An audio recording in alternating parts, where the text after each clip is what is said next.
Padre eterno, te pedimos que añadas tu bendición en cuanto a esta disertación, tema valioso para el creyente de hoy en día, porque dichas condiciones y principios son las que nos van a permitir acercarnos a tu divina presencia, teniendo como referencia a Yeshua, quien es sombra de alguno de estos tipos de sacrificios. Y que si no conocemos la historia en cuanto a un pasado, no podemos comprender el presente. Yo te pido, Padre, que tú nos ilumines conforme a esta verdad de tu palabra y de tu Torá, para que conforme a ella, Padre, podamos añadir valor a dichos principios que ejercidos en nuestra vida de fe de forma cotidiana pueden marcar una gran diferencia, Padre, en relación a nuestra comunión contigo. Por ello te pido, Padre, que estos próximos minutos puedan ser valorados por todos y que salga cada quien, Señor, con una idea de generar un plan y no perder de vista, Señor, la importancia de la comunión en la vida de fe en relación con tu presencia, Padre. Hoy más que nunca te necesitamos. Sin ti nada podemos hacer, como lo dijeron los apóstoles. Por ello, queremos pedirte que estos principios puedan ser recibidos en nuestro espíritu y que conforme a la guianza de tu espíritu podamos darle forma a estos sacrificios en nuestra vida de fe de forma profética y teniendo nuestra mirada en todo tiempo en el Mesías. En el nombre de Yeshua, Padre, te lo pedimos. Pido, Padre, el alcance de esta petición para todos aquellos también que se conectan por YouTube y puedan tener la oportunidad también de recibir esta enseñanza. En el nombre de tu Hijo amado, amén y amén. Amén. Bien, procuraré ir al grano. Vamos a partir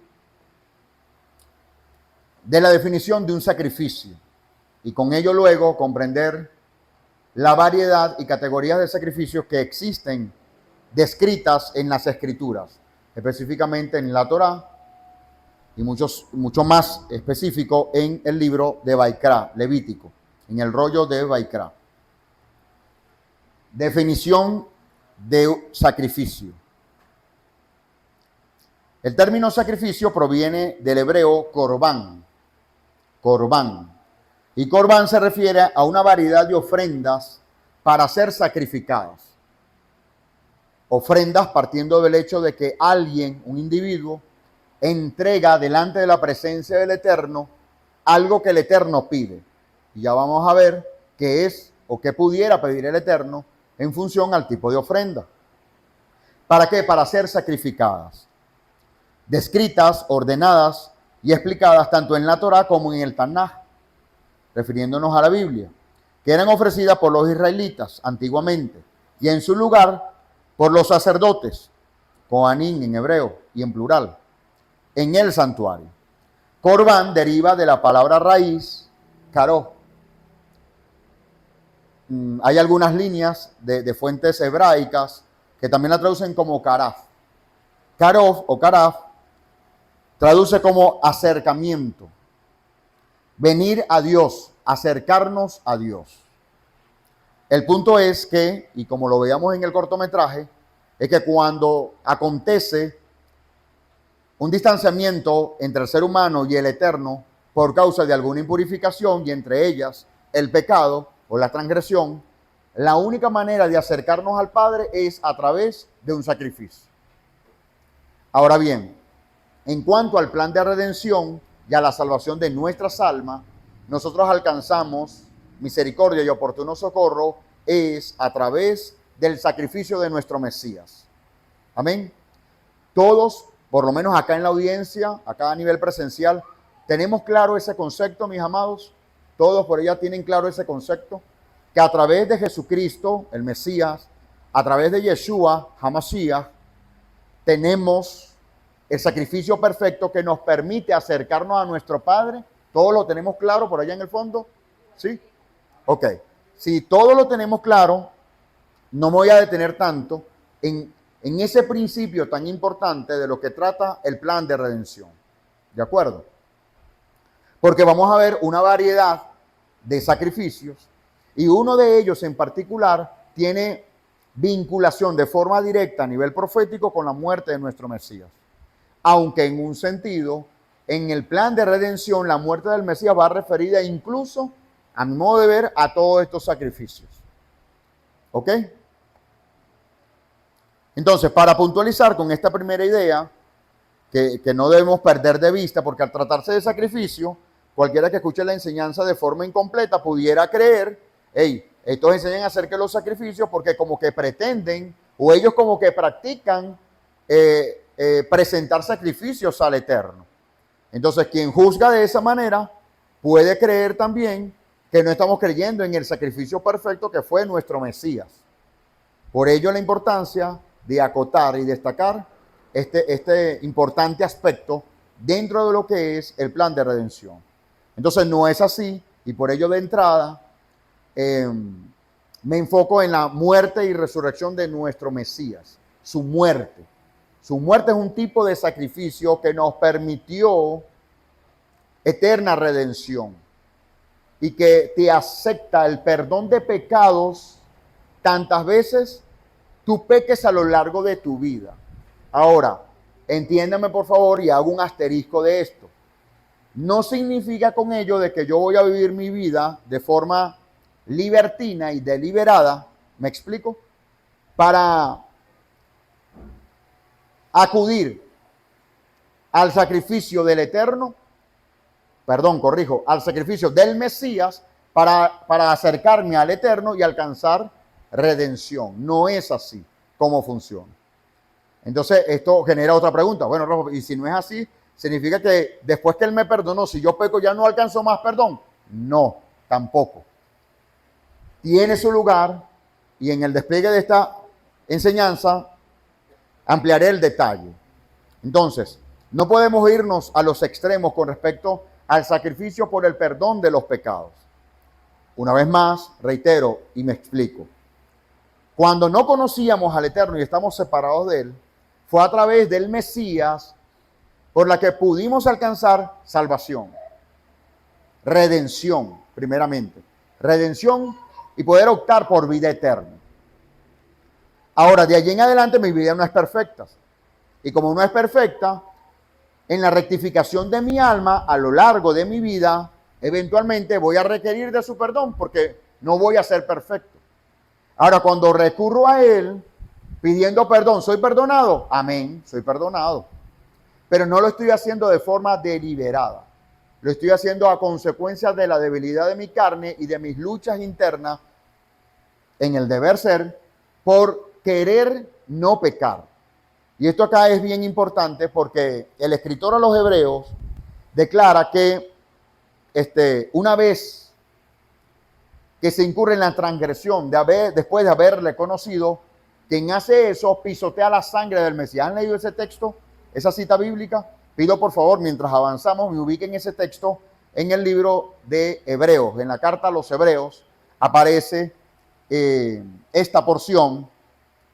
Y entonces cuando nos topamos con la misma, sin tener conocimiento de fondo de lo que es el plan de redención, nos vamos al otro extremo. Bueno, eso significa que ya yo no tengo perdón, porque ya estaría pisoteando la sangre del Mesías. Entonces hay que ver qué tipo de pecado es el que se está transgrediendo como para llegar a la consecuencia de pisar la sangre del Mesías. Y básicamente es cuando se transgrede de forma deliberada. Tú tienes conciencia del pecado, pero aún así tú tomas la determinación y decisión de cometer el mal. Eso es diferente a pecar por omisión o a fallar o pecar de forma inconsciente o a pecar porque estás en el proceso de rectificación. Entonces, cada cosa tiene su lugar. Ahora, en cuanto a los sacrificios, Y cuando abordamos el libro de Levíticos, partiendo de todo este conjunto de sacrificios, llega un punto, no sé usted, a mí me pasaba mucho, se me nubla la mente. Pareciera que se estuviera repitiendo la misma ceremonia y en algunas ocasiones no se está repitiendo. Y en otras, el objetivo, al final, si bien es perdón de pecados, cuando hay derramamiento de sangre, hay tipos de pecados y hay tipos de sacrificios para los tipos de pecados. Que gracias al Eterno, a través de la muerte del Mesías, nosotros alcanzamos eterna redención independientemente del tipo de pecado.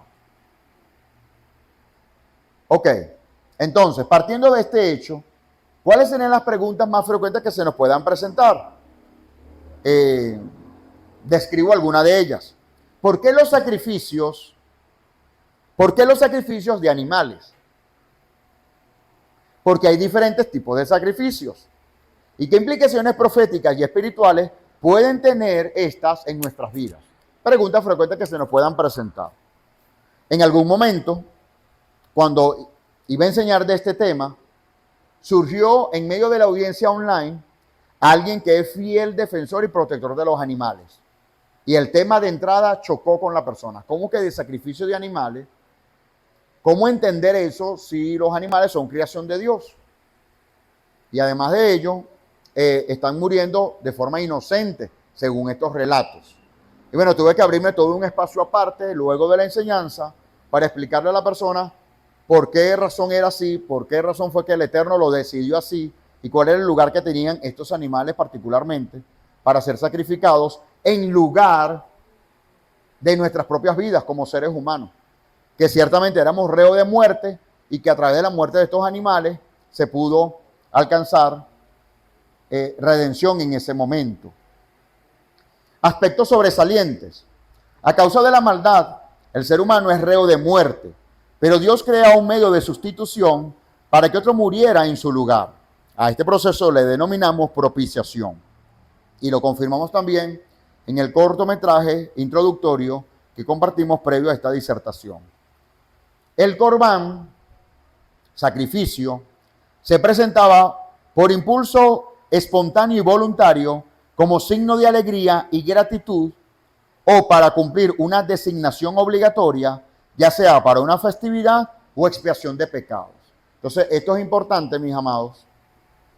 Se presentaba sacrificio por dos objetivos principales.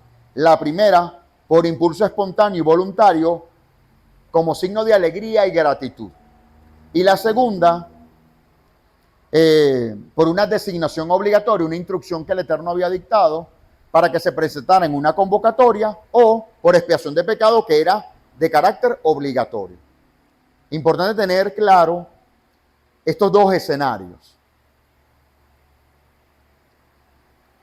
Porque en la realidad actual, cuando procuramos acercarnos a la presencia divina, tenemos que tener claro cuál es la razón que nos está haciendo acercar a Él. Porque pudiera ser por pecado, donde tú necesitas ser socorrido por Él a causa de tu pecado y tú estás consciente que en la práctica de pecado necesitas arrepentirte delante del Eterno y acercarte a Él. Entonces tienes que ir ante la presencia del Eterno presentando como sacrificio el sacrificio de nuestro Mesías. ¿Captamos allí la idea? Y vas a ir en una actitud de rendición y de entrega a Él y de arrepentimiento para dejar de practicar ese pecado.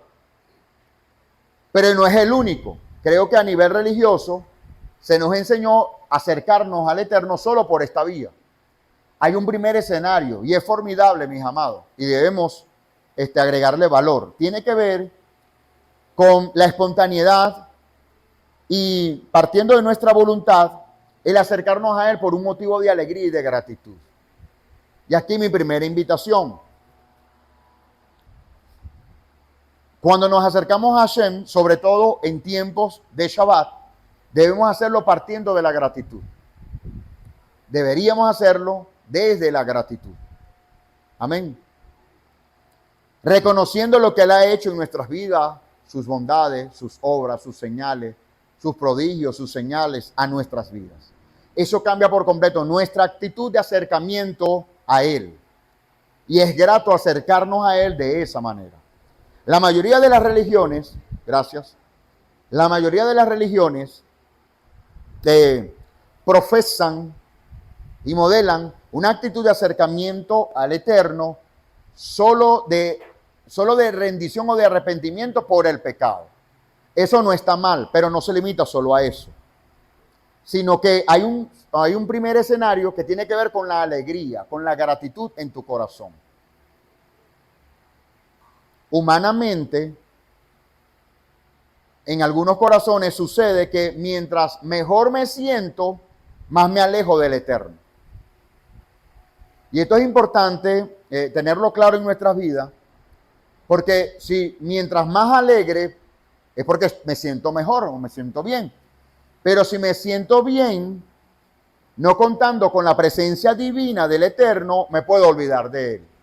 Y allí es donde el salmista declara en uno de los salmos: Señor, no me des mucho más, ¿verdad? No vaya a ser que yo niegue tu nombre ni me des menos para proferir en contra de ti. Entonces, una buena práctica para un hijo de Dios es que si está alegre y está reconociendo que su alegría parte de que la fuente es Hashem, a causa de sus bendiciones, de su bondad, de su misericordia, teniendo claro ello, procuremos acercarnos por gratitud delante de Él. Y no solamente por la actitud de arrepentimiento cuando le hemos fallado. ¿Cuál de los dos escenarios más importante? ¿Cuál cree usted? Ambos son igual de importantes. No hay uno que prevalezca sobre el otro. Porque va a partir de la condición del alma del creyente el cómo se va a acercar al Eterno. Si es por gratitud o si es por arrepentimiento. Ambos son necesarios.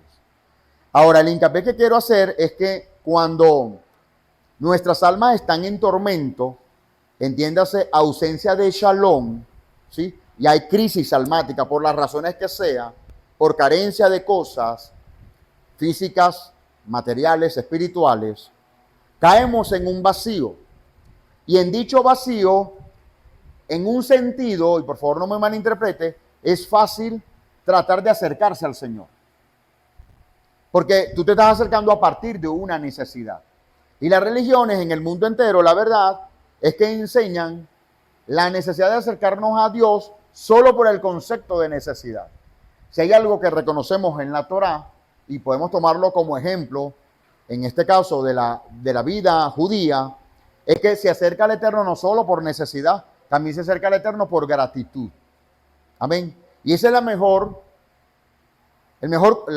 conducta que pudiéramos adoptar de forma colectiva cuando nos reunimos acá en su nombre en un día de Shabbat. Amén. Si lo hacemos con alegría, si venimos ya celebrando el Shabbat desde la caída del sol del día anterior, nuestra actitud para acercarnos a este lugar es completamente diferente. ¿Sí? Es llena de regocijo, de alegría, de querer ayudar, de querer servir. ¿Me explico? Y no es buscando la sobra en este día donde el Eterno puede esparcir su gracia o su misericordia. Es allí una gran diferencia. Sin embargo, podemos comprender que en medio de las necesidades espirituales que puedan subyacer en la vida del creyente, nada, eventualmente llegará alguna persona que se acerca por alguna necesidad. Entonces, hay que velar en eso.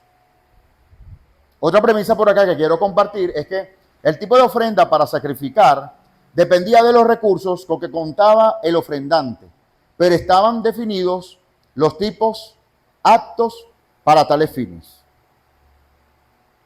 ¿Qué significaba esto? El Eterno en su justicia permitía que el ofrendante pudiera ofrendar de lo que él tuviera. Ahora, el Eterno iba a delimitar qué era lo que podía él presentar, aún de lo que pudiera tener el ofrendante. Porque él no ponía una carga que el ofrendante no pudiera llevar. El Eterno no le iba, por ejemplo, a demandar oro si la persona naturalmente no tenía oro. Pero le iba a demandar algo de lo que sí podía dar. Y esto es una gran enseñanza, nada más de esta frase o de esta premisa. ¿Y cuál es? El hecho de que no necesitamos tener mucho más para acercarnos a Él, sino que con lo que tenemos podemos acercarnos a Él. ¿Vemos la diferencia? Ok, pongamos un ejemplo. Sí, pongamos un ejemplo. Hay un lugar de encuentro con el Eterno. Y por su palabra reconocemos que es propicio presentar una ofrenda. Entonces llego yo y me limito de ir a ese lugar de encuentro porque no tengo ropa adecuada, pero tengo ropa. ¿Sí o no? Ahora el Eterno te está convocando con lo que tú eres. El Eterno no te está exigiendo algo más. Pero por tú exigirte algo más delante de Él, tú te cohibes de acercarte a Él. Ese es un ejemplo. ¿Sí? Llegó a suceder en nuestra vida de fe comunitaria en años anteriores de que habían personas que no se acercaban a una convocatoria porque no tenían, por ejemplo, una prenda propicia, una ropa propicia. ¿Sí? Entonces se perdía toda la bendición por un aspecto que solo él estaba midiendo o solo ella estaba midiendo. No porque el Eterno estuviera exigiendo que todo el mundo tenía que tener una prenda nueva, por poner un ejemplo. Entonces pierden toda la bendición. A eso nos referimos con esto. Si Hashem te convoca y tú eres parte del pueblo, Hashem más que nadie sabe que a pesar de que tú tengas alguna carencia, tú eres la persona que reúne la perfecta condición para acercarte a Él y delante de su presencia. ¿Lo podemos ver? Lo otro es cuando presentamos una ofrenda y pudiera darse el caso en términos prácticos, ¿no? Si tú te encontraras en un medio donde hay gente muy pudiente, seguramente estas personas en el sentido contable, estas personas pudieran dar más de lo que tú puedas dar, tal cual como ocurrió con los fariseos en contraste con la viuda. Pero ¿qué hizo la viuda? Dio lo único que tenía. ¿Y qué enseña Yeshua? Que por dar lo único que tenía, esta mujer dio más que todos aquellos que habían dado, mucho más, pero a partir de lo que les sobraba. ¿Ves ese contraste? Y por cierto, era una ofrenda. Cabe perfectamente este ejemplo a razón de tu pregunta, esta enseñanza de Yeshua, ¿cierto? Vuelvo al punto. A propósito de esta premisa donde citamos algunos ejemplos. Y Yeshua, de forma formidable, deja memoria de ello, ¿verdad? En los escritos de los evangelios, cuando la viuda dio lo que tenía. Si la viuda hubiese esperado a tener las mismas posesiones de estos fariseos que tenían y le sobraba, no iba a ofrendar nada. Pero ¿qué ocurrió con la viuda? Ella dio lo que tenía. Y por dar lo que tenía delante de Yeshua, y así él lo hace reconocer frente a todos los ofrendantes de ese momento, de cierto le digo que esta mujer ha dado más que todos ustedes. Pero ¿cómo, Señor, dices eso? Le increpan los fariseos. Porque ustedes han dado de lo que les ha sobrado. Pero esta mujer ha dado del único sustento que le quedaba. Esa diferencia es formidable con respecto a este ejemplo de sacrificio. Y de hecho, representó un sacrificio. Que entre otras cosas, cuando hablamos de sacrificios, lo que damos debería costar un sacrificio. Lo que damos debería emanar de nosotros un esfuerzo. Si no hay esfuerzo, no hay sacrificio. Atentos con esto. No hay mejor ofrenda que intentar acercarse a Él cuando estás más agotado. No hay mejor ofrenda que intentar acercarse a Él en el momento que estás más abrumado. Porque va a implicar esfuerzo. ¿Sí? Porque por alegría cualquiera se acerca a Él. En un sentido práctico, quiero decir. ¿Sí? Pero vaya que tengamos 1000 problemas, 1000 aflicciones y aún así intentemos, ¿sí?, acercarnos a Él. Implica sacrificio. Y desde una ofrenda monetaria, en este caso, a cualquier tipo de ofrenda que implique esfuerzo humano y que está presente un sacrificio, es en consecuencia una ofrenda. Y es una buena ofrenda delante del Eterno. ¿Sí? Lo que hacen los cantores de llegar mucho más temprano, cuando todos tenemos regulado un horario, ellos están llamados indirectamente a venir más temprano, porque ¿cómo vamos a empezar si apenas ellos están instalando aquí a los equipos? Entonces, venir mucho más temprano y toda una logística que les arropa a ellos, implica un sacrificio, ¿sí? Y es distinto a todo lo demás, sí, pero ese sacrificio es su mejor ofrenda delante del Eterno. Ahora bien, este sacrificio no es para lamentarnos. Este sacrificio es para agradarnos y alegrarnos en el Eterno de que yo tengo la oportunidad a través de ese medio ser sacrificado para Él. Cambia el sentido, ¿cierto?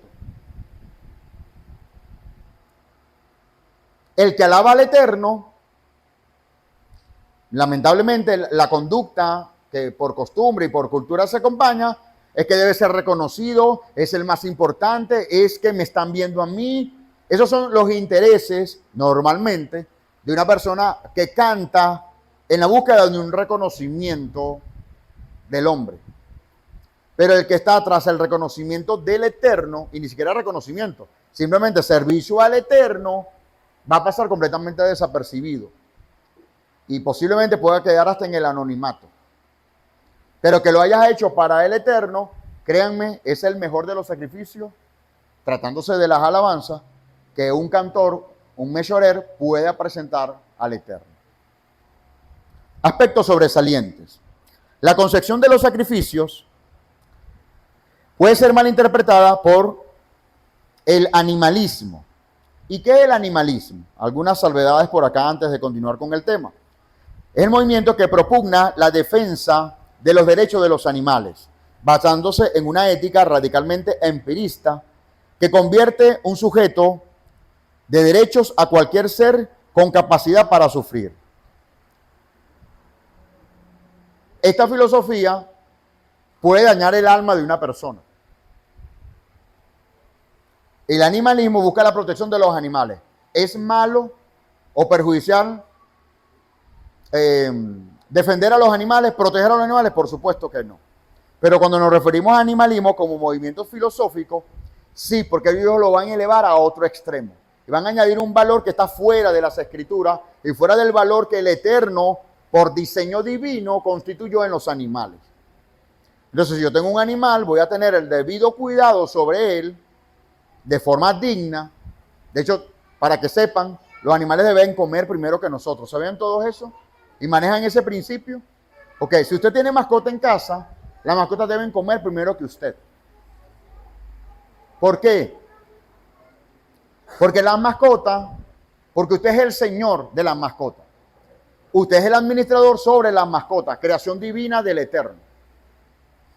Y si usted está atento primero a ese cuidado a los animales o a sus animales, Hashem tiene cuidado de usted. Porque Hashem lo primero que ve es que usted tiene atención de su creación. Un motivo de bendición. Así fue, sí, así fue. De hecho, entraron primero los animales. Claro. Ellos eran más inocentes que las 8 personas que estaban restando. Que habían 7 colados, por cierto. Entonces, debemos cuidar a los animales. Punto y aparte, abro paréntesis. Si usted la está pasando mal, entre muchos aspectos que debe revisar en su vida, cuide de no tener un perro allá en una platabanda amarrado con este solazo o ahorita. Porque si lo tiene así, a sabiendas de que no está tratando bien la creación del Eterno, que queda para usted. Entonces Hashem tiene que cerrar los cielos. Eso pasa.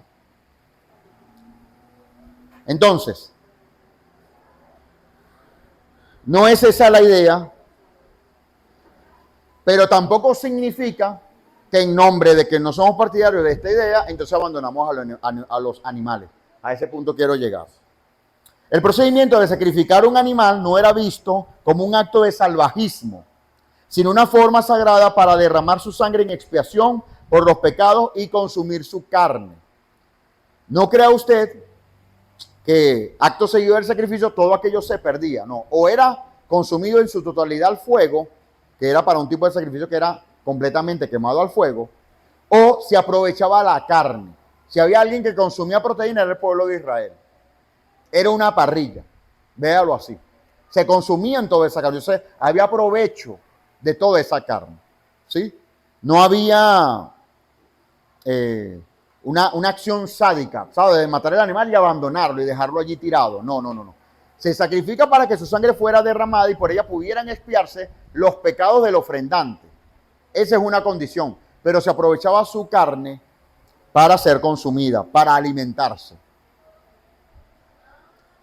El procedimiento de sacrificar un animal no era visto como un acto de salvajismo, sino una forma sagrada para derramar su sangre en expiación por los pecados y consumir su carne. Que por cierto, para darle muerte al animal, había que cuidar el hecho de que el animal no sufriera. Y yo me dije, ¿cómo que no va a sufrir si se va a morir?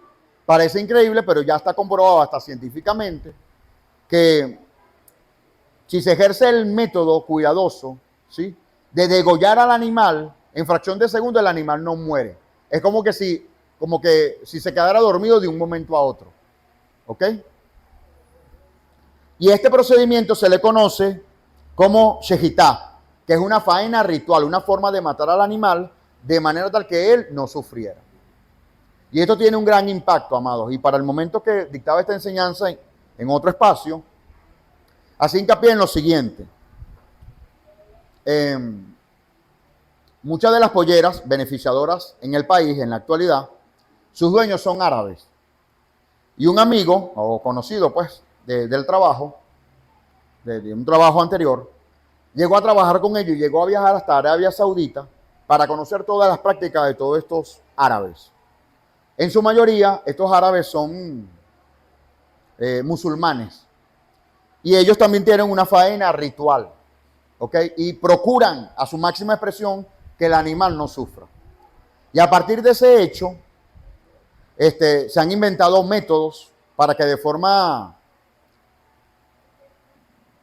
¿cómo sería? De forma productiva, a nivel industrial, se mataran a los animales sin que estos sufrieran, ¿ok?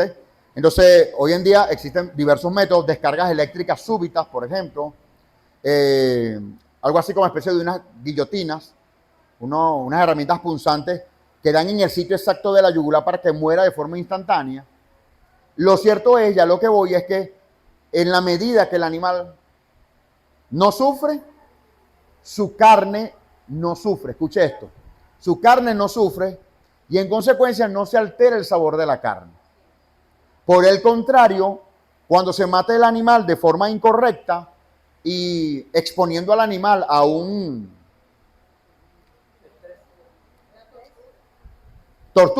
tortura que al final también se convierte en estrés para el animal, allí hay una irrigación sanguínea en todo el cuerpo por el mecanismo de defensa del animal y entonces toda la carne se amarga. Increíble eso, está comprobado. Entonces, algo que aprendí yo de él viene siendo ingeniero en alimentos, me decía, Rafael, dos cosas. Ningún animal puede sufrir antes de morir. No te imaginas toda la alteración que se genera en su carne. Una empresa completa puede perder la marca por matar de forma incorrecta a un animal, solamente por el hecho de que los consumidores empezaron a rechazarlo y empezó con ello una propaganda negativa o una campaña negativa. Y me hizo una segunda salvedad que también se las comparto a ustedes. Jamás consumas una pieza del pollo que tenga sangre. Jamás. Entonces yo llego y le digo, es que yo no consumo carne, ¿verdad? Por ética. ¿Cómo así? Entonces le explico, ¿no? No, lo que pasa es que yo sigo los lineamientos de la Torá y no consumo carne. Entonces me dice, concha, la primera vez que escucho eso. Pero te digo algo, el árabe tampoco consume sangre. Pero más allá de un hecho espiritual, religioso, decía él, más allá de un hecho religioso, es que la sangre contiene, entre otras cosas, las toxinas y todo, escúcheme, todo el compuesto químico que se consumió el animal mientras lo estaban beneficiando. Todo, con toxinas y todo. Es como un tipo de toxina que, por cierto, no lo expulsa tu cuerpo, al contrario, lo absorbe tu cuerpo y tus órganos internos. Entonces me decía, cuando tú compras una bandeja de una pieza y tiene sangre, preferiblemente no la compres. Pero es difícil, porque yo me he puesto a ver pieza por pieza y todas tienen al menos un poquito de sangre. Entonces me dice, bueno, escoge la que tenga menos sangre, la escurres, la lavas y la sumerges en vinagre. Y cortas por completo, esto también nos lo dijo un rabino en algún momento, lávalas con vinagre. Las carnes se lavan con vinagre para cortar por completo, ¿ok? Todo indicio de sangre en la comida. En la calle, permítanme, me abro acá, pero es necesario porque estas son rutinas, ¿verdad? Con las que nos topamos, muchas veces no velamos en esos detalles. En la calle, recomiendo a título personal, no coma pollo guisado.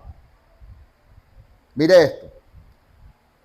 Generalmente el pollo guisado, no sé cómo lo prepara usted, tampoco lo voy a preguntar, pero normalmente la gente lo lava, ¿verdad? Por fuera y ya lo pone a cocer. Y ahí empiezan los aliños y todo aquello y bueno, ya el sabor disimula todo, ¿no? Pero cuando usted abre el pollo, no sé si se ha dado cuenta, cuando llega a las partes cercanas al hueso, generalmente hay indicios de sangre. ¿Sí? Ok.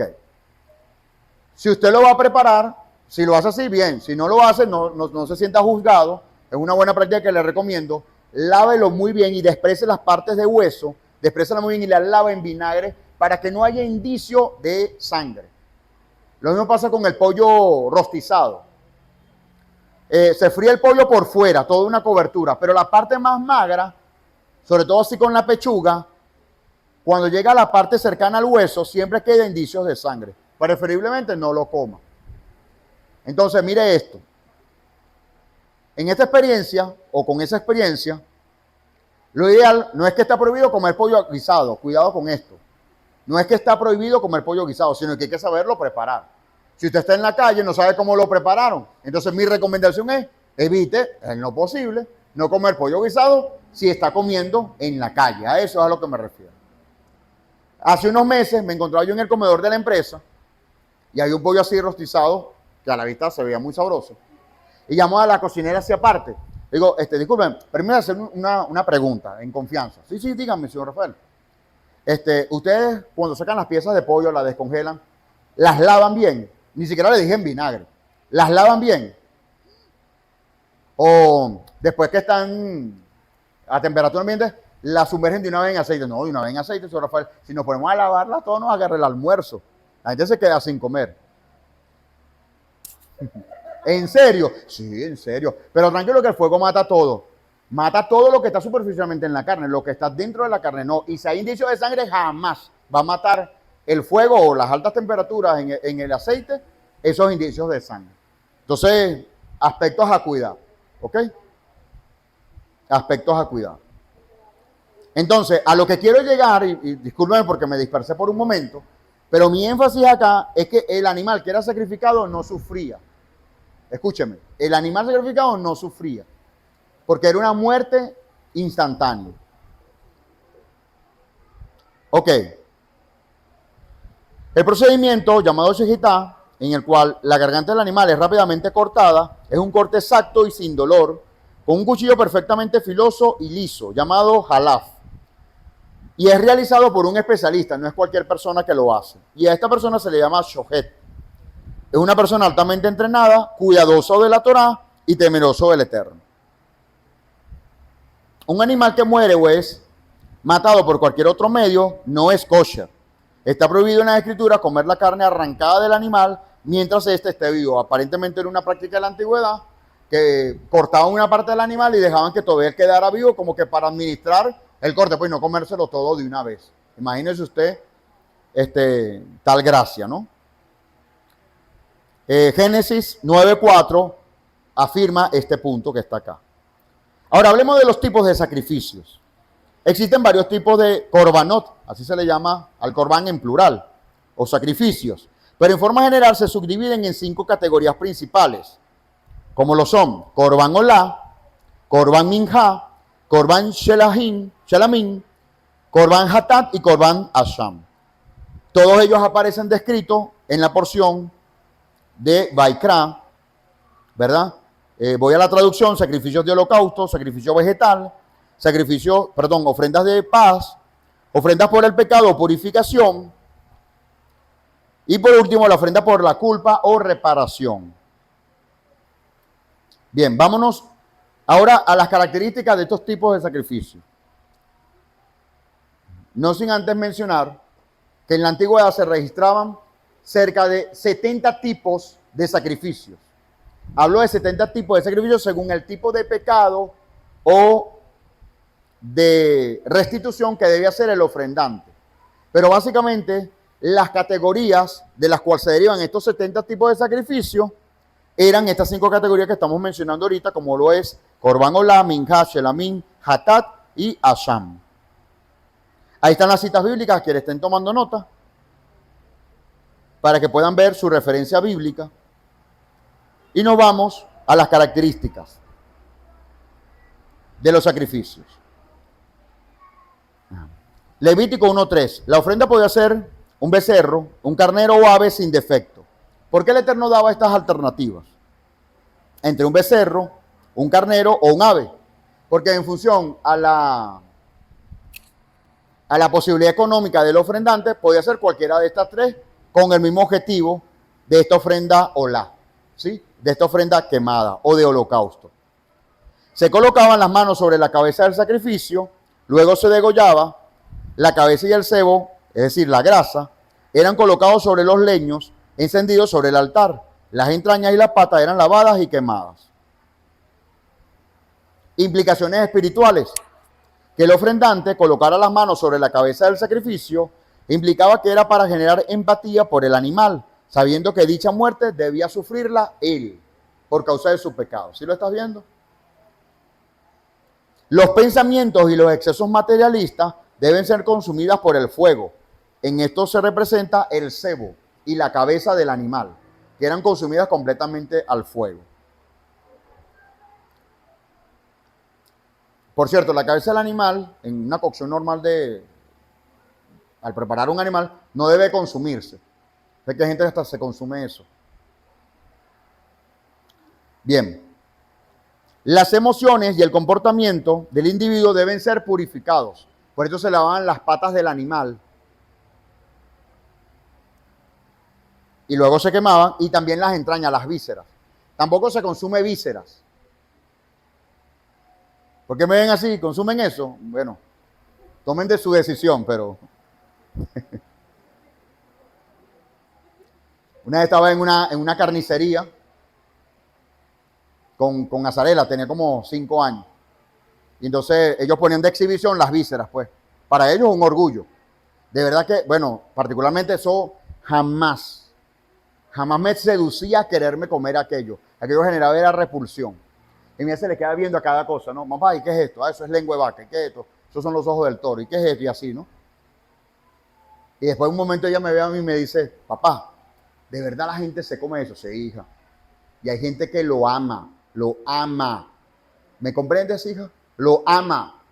Así como tú me amas a mí, ellos aman esas cosas. Ah, ok. Sí. Conocí gente cercana que amaba comer vísceras. Y si fuera combinado, mejor. Y es tan horrendo aquello, mi amado, que cuando se está cociendo vísceras, huele mal. ¿Sí? Todo huele mal. ¿No ha visto eso?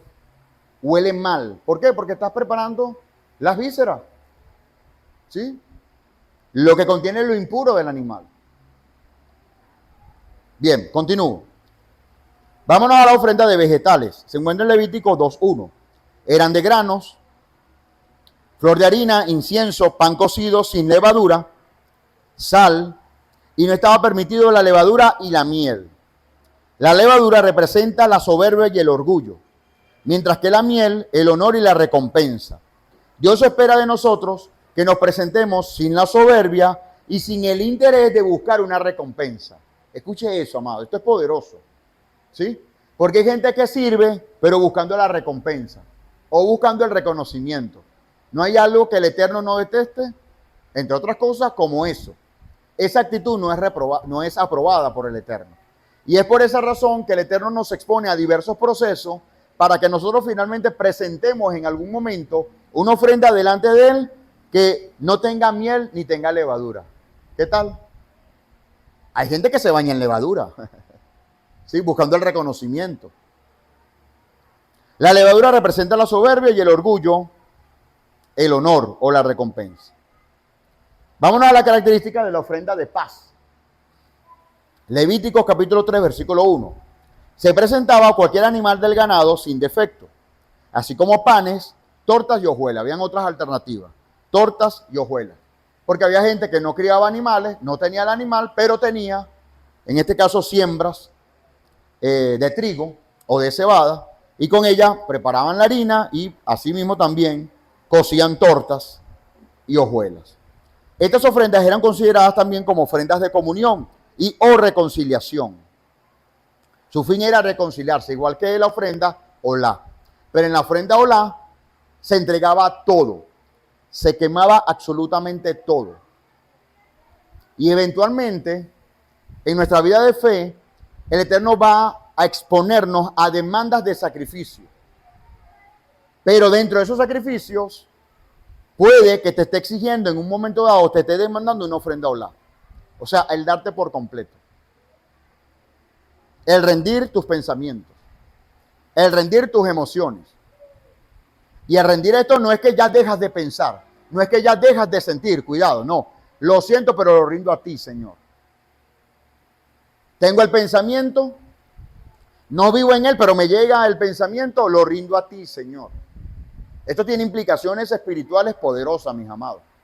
Que si lo dimensionamos a lo que es y buscamos esa guía espiritual en el eterno, esa guianza espiritual en el eterno a través de su espíritu, en lo que constituye cada una de estas ofrendas y cómo debo presentarme yo delante de él, tu vida puede ser transformada.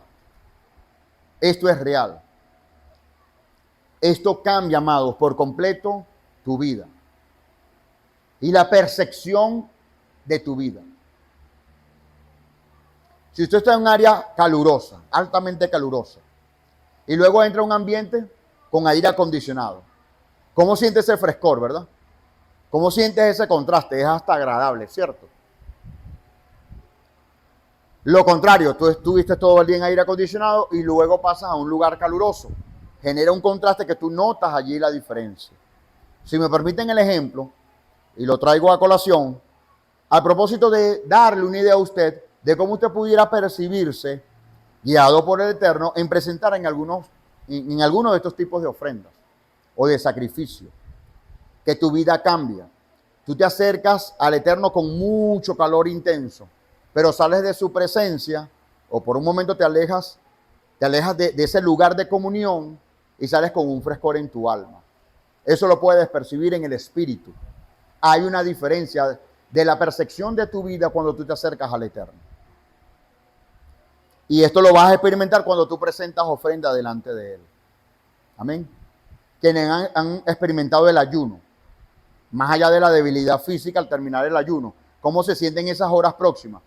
Normalmente se debería sentir uno fortalecido en el espíritu, ¿sí? Con mayor discernimiento, con mayor entrega, con mayor enfoque. Me explico, porque tu mente es renovada en ese proceso de ayuno, de abstinencia, de negarte a ti mismo, de subyugar tu carne, sacrificar tu carne en el hecho de que tengo hambre, pero aún así no voy a comer. ¿Cómo te sientes después? Es satisfactorio ello. Y allí la diferencia de ayunar 1, 3 días, 4 días, y así. Entre compañeros, tengo a personas practicantes del catolicismo, y dice: Rafa, esto es un sacrificio. Cuéntame. Dejé de comer en toda la cuaresma chocolate. Ese es el sacrificio, sí. Me gusta el chocolate, pero yo busco alternativas. Tengo chocolate blanco, tengo otros dulces que también me gustan, tengo el de coco, todo me gusta. Entonces, bueno, no como chocolate. Vea usted, pero sin embargo, a su idea, a su percepción, es un tipo de sacrificio. No es bíblico, pero bueno, él se esfuerza por presentar algo de sacrificio. Muchos de nosotros no hacen ni siquiera eso, ¿no? Entonces, en tu fe, en tu vida de fe, ¿tú practicas sacrificios? Sí. ¿Cómo qué, por ejemplo? Bueno, me abstengo de comer. De comer, sí. Comida, sí. ¿Toda clase de comida? Sí, toda clase de comida. ¿Y cómo así? ¿Mediodía? No, mediodía se hace todos los días. Tú desayunas y después almuerzas. Eso lo hace todos los días. ¿A qué tipo de sacrificio? Bueno, 1 día, 2 días, 3 días de ayuno, 4 días de ayuno. Si hay feriados atravesados, ayuno ese día. Y si son varios días, seguramente 3 días, 4 días. ¿Qué? No, ¿qué es eso? ¿Cómo así? ¿Sí? No, y te digo, no le llego ni a los talones a mi Mesías. Porque mi Señor ayunó 40 días. Y lo máximo que yo ayuno son 7 días. Muero, dice. 7 días. No, estás loco. Tenemos que hablar de eso. Bueno, vamos a hablar de eso. Cuando oramos, a ver, hay personas, amados, que en su dinámica, ¿no?, de vida de fe, tienen la necesidad de orar. Yo tengo que orar. Y hay gente por algo no sienten en lo absoluto orar. Bueno, sabes que cuando tú oras sin querer orar, eso es un sacrificio. Ese es un sacrificio. Porque yo no quiero orar. 6 de la mañana, cuando el día está súper full y vienes de un agotamiento full, no has descansado todo y a las 6 de la mañana te arrodillas delante de su presencia, aún con sueño. Sacrificio. Cuando tienes una amanecida por estudiar la Torah, sacrificio. ¿Sí? Hay sacrificio, mis amados. Hay sacrificio. Pero en esta comunión constante con tu Padre, tú vas a ir detectando qué te toca sacrificar. ¿Sí? No tiene que ser expreso por la palabra que tienes que abstenerte de algo, sino que tu guianza con Él, hay un punto donde el Espíritu te muestra que estás siendo más arrastrado por otras cosas que por Él. Entonces, ¿qué te toca? Sacrificar aquello que te está arrastrando y en consecuencia te está alejando de Él. Que el ofrendante colocara las manos sobre la cabeza del sacrificio implicaba que era para mantener equilibrio de la mente y tener paz. Los pensamientos pecaminosos, los excesos materialistas y las emociones deben ser consumidas al fuego. ¿Qué fuego? ¿Va usted a encender la cocina y colocar allí la mano? ¿Qué fuego? Presencia divina. Amén. Presencia divina. El pecho y los muslos eran para los sacerdotes porque el fin de que se compartiera, porque el fin era que se compartiera y el resto se lo llevaba el ofrendante para compartir con toda su familia. Es grato para el Eterno. Esta ofrenda permitía que el ofrendante se reconciliara con el Eterno y con los suyos. Si usted tiene reservas con alguien y ese alguien va y le lleva un regalo, obviamente dependiendo del tipo de corazón, usted, lo va a recibir. Y probablemente ese regalo, como lo declara el proverbio, va a abrir puertas. Y puede que usted hasta se reconcilie con esa persona por motivo de ese regalo. Ese regalo se constituye en la práctica como un tipo de ofrenda de paz.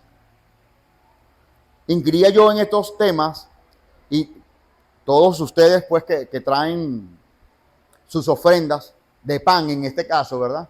O de algún detalle, algún dulce o alguna bebida que lo hacen en las reuniones de Shabbat, que ahí yo encuentro es una ofrenda de paz. Amén. Y usted es bendecido por ello.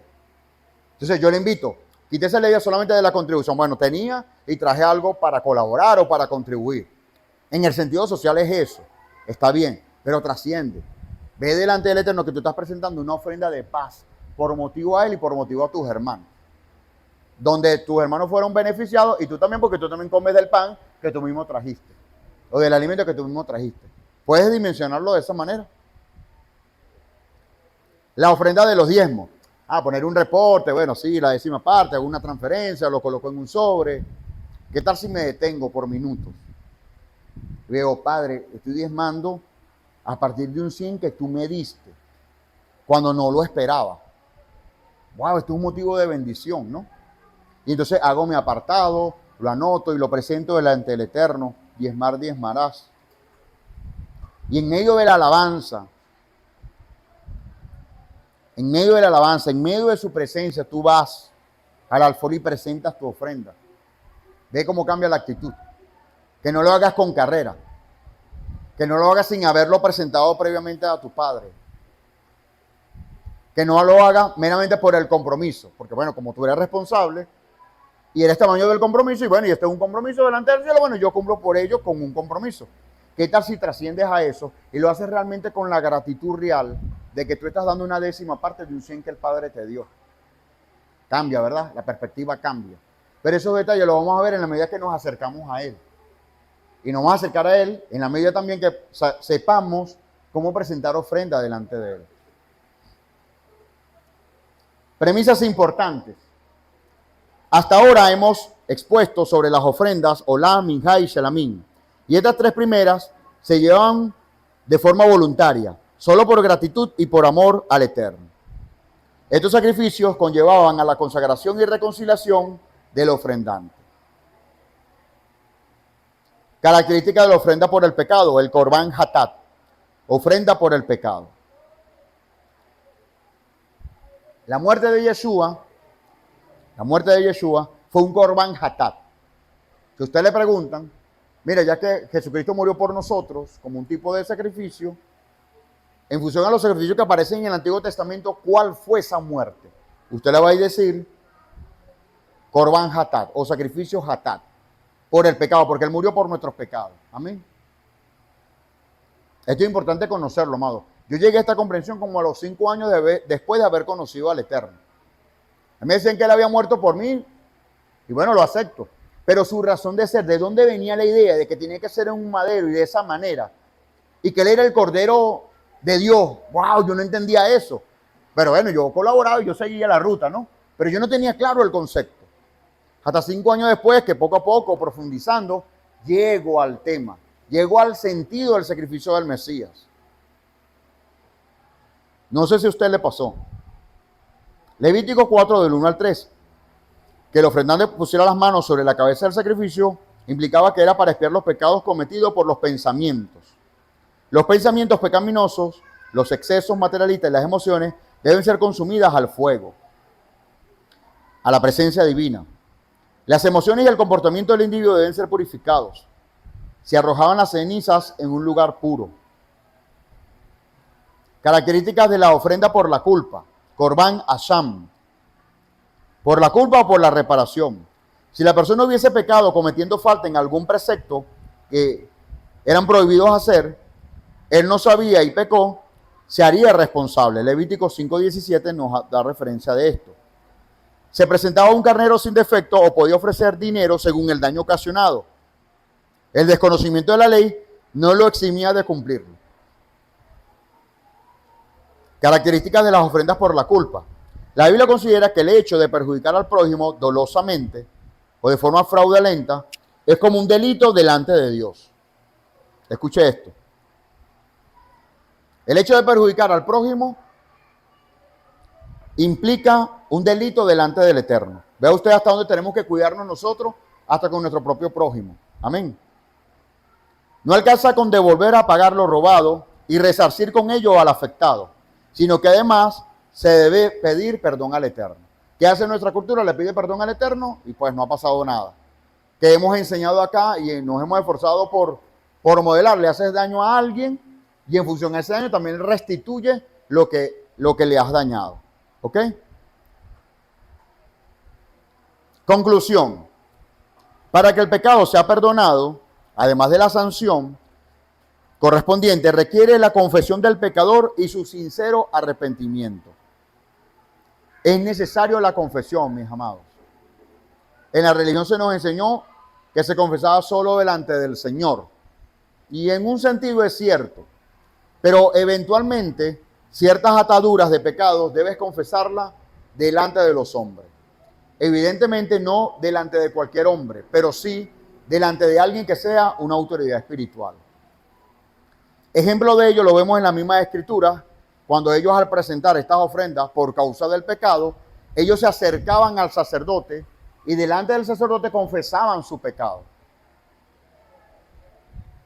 Vea usted que él no le presentaba su pecado o confesaba su pecado delante de todo aquel, a Vox Populi, no, sino delante del sacerdote. El pecador se acercaba al santuario ante el sacerdote de turno. Este le preguntaba cuál era el motivo de su ofrenda y el pecador confesaba su falta. Entonces el sacerdote le hacía tomar conciencia de la gravedad del pecado y le conducía a arrepentirse. Solo después de este proceso y tras haber apoyado al pecador, colocaba su mano sobre la cabeza del animal y procedía a sacrificar el mismo. Otro dato importante desde el punto de vista histórico es que cuando el ofrendante iba con un animal, si se trataba de una ofrenda olá o de un sacrificio de animal, él se acercaba a las puertas de la tienda de reunión con el animal y el sacerdote se acercaba a él. Pero la gente alrededor no sabía por qué causa él estaba presentando la ofrenda. ¿Sí lo ves? No se sabía si era por gratitud, por alegría o porque realmente había cometido un pecado. Eso quedaba entre el sacerdote y la persona. Es decir, el Eterno respetaba el honor del ofrendante. ¿Qué tal? Impresionante, ¿no? Cuando el apóstol Pablo enseña en la carta a los romanos que si confesares con tu boca que el Señor, que Yeshua es el Señor y que el Eterno lo levantó entre los muertos, porque con la boca se confiesa para salvación, mas con el corazón se cree para justicia. Esto es un drash. Este drash es una enseñanza del apóstol Pablo del Antiguo Testamento, de la Torá. Y cuando hace mención de esto, a lo que está haciendo referencia era este acto del ofrendante, que él se presentaba con el animal y confesaba su pecado y confesaba que por ese animal él iba a obtener redención. Es exactamente lo mismo. La diferencia es que ya para la época del apóstol Pablo, ya una vez destruido el templo, ya no iba a ser con estos animales sacrificados, sino con Yeshua. Entonces, que si confesara con tu boca que Yeshua es el Señor y que el Eterno lo levantó entre los muertos, ese será salvo. Esa confesión, él hace referencias a este acto del ofrendante cuando presentaba su ofrenda por causa del pecado. Entonces no está mal aceptar al Señor, pero debemos hacerlo, o se debe hacer, o debemos enseñar a que quien lo vaya a hacer lo haga con seriedad, ¿sí? Con compromiso. No es menos, repitan conmigo para que acepten todos al Señor, y entonces a todos los baños con un tobo de agua. No es así. Es un compromiso serio de cada persona, de cada individuo. Es una decisión seria, mi amado. ¿Sí? Ahora, una corta referencia al sacrificio de nuestro Mesías. Hebreos 10, del 8 al 14. Primero dijo: sacrificios y ofrendas, holocaustos y sacrificios por el pecado, no te complacen ni fueron de tu agrado, a pesar de que la ley exigía que los ofreciera.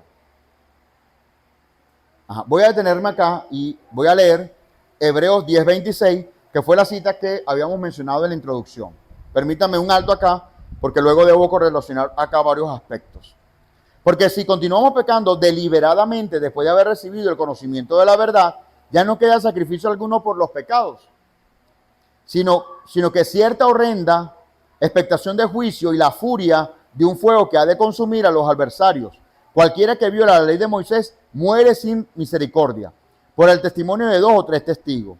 ¿Cuánto mayor castigo piensa usted que merecerá el que ha pisoteado bajo sus pies al Hijo de Dios y ha tenido por inmunda la sangre del pacto por la cual ha sido santificado y ha ultrajado el Espíritu de gracia? Pues conocemos a aquel que dijo: mía es la venganza, yo pagaré, y otra vez el Señor juzgará a su pueblo. Horrenda cosa es caer en manos del Dios vivo. Acá es donde yo le demuestro a la gente cuando me dice que vivir en la ley de Moisés es peor que la gracia. Entonces le acoto 2 cosas. No, debo corregirte en 2 cosas. En la ley de Moisés se vive la gracia, porque la gracia no vino después, la gracia ha estado desde la creación de la humanidad. Pero aparte de eso te digo algo, y entonces lo llevo a la cita. Mire lo que dice: cualquiera que viola la ley de Moisés muere sin misericordia, por el testimonio de 2 o 3 testigos, obviamente, según el tipo de transgresión. Eso lo conocemos en la Torá. Sin embargo, este detalle no lo da el escritor de la carta a los Hebreos. Ahora, viene la comparación. ¿Cuánto mayor castigo piensa usted que merecerá el que pisotea la sangre del Mesías? Es mayor la demanda. Ahí lo dejo para la reflexión. Entonces, hablábamos al principio del pecado que es deliberado. ¿Okay? Cuando ya no hay temor del Eterno y ya es práctica continua, que es donde se convierte el individuo o el creyente en un esclavo del pecado. A esa esclavitud del pecado a la que se refiere el texto. Cuando ya practicas abiertamente el pecado con plena conciencia de que lo que estás haciendo es incorrecto, pero aún así tú deliberadamente lo practicas. Allí debes tener cuidado de eso, porque horrenda expectación de juicio puede esperar tu alma de la mano del Eterno para disciplinarte. Eso es real. Suena feo, es incómodo, pero eso es real a la luz de las Escrituras. Que Hashem nos ayude, amén. Bien, continúa acá con el sacrificio del Mesías. Aquí me tienes, he venido a hacer tu voluntad. Así quitó lo primero para establecer lo segundo. Y en virtud de esa voluntad, somos santificados mediante el sacrificio del cuerpo de Jesucristo, ofrecido una vez y para siempre. Todo sacerdote celebra el culto día tras día, ofreciendo repetidas veces los mismos sacrificios, que nunca puede quitar los pecados, nada más los cubría. Pero este sacerdote, después de ofrecer por los pecados un solo sacrificio para siempre, se sentó a la derecha del Padre en espera de que sus enemigos sean puestos por estrado de sus pies. Porque con un solo sacrificio ha perfeccionado para siempre a los que han de ser santificados. Amén. Concluimos. Por lo tanto, hermanos, les ruego por las misericordias de Dios que presenten vuestros cuerpos como sacrificio vivo, santo, agradable al Eterno, que es vuestro verdadero culto racional. Debe ser parte de nuestra vida, amados, tener una vida, valga la redundancia, que presente sacrificio constantemente. No esperar la orden de un ayuno para yo ayunar. No esperar la orden de alabar al Eterno cuando tengo el tiempo y el espacio indicado para alabar al Eterno, inclusive fuera de tiempo. ¿Sí? Eso es vida en sacrificio. Pensar en los otros primero que en mí, eso es vida en sacrificio. Hoy reflexionamos en los sacrificios y cómo en su forma análoga podemos, en un sentido, ponerlo en práctica desde nuestro ser interior basado en sus significados. Amén. Padre, tu Hijo nos enseñó que el que quiera guardar su vida la perderá, mas el que la pierda por causa de él la salvará. Yo te pido, Padre, que este principio de sacrificio esté presente en nuestras vidas, en todo nuestro ser, de constante, reiterativo, que tu Espíritu nos redarguya, Señor, mostrándonos esa verdad a nuestras vidas. El que quiera guardar su vida la perderá, pero el que la guarde por causa de mí la hallará. Te pido, Padre, que por la causa del Mesías todos guardemos nuestras vidas. Te pido, Padre, que sea nuestra prioridad. Te pido, Padre, que tu reino sea nuestra prioridad. Que todo materialismo, aun aquellas que incumben a nuestras necesidades básicas, estén dadas en un segundo plano, Padre, para buscar tu rostro, para buscar tu sustento, para entender y comprender, Padre, que todo proviene y procede de ti y que todo está bajo tu supervisión divina. Te lo pedimos, Padre eterno, en el nombre de Yeshua. Amén y amén. Gracias, Padre eterno.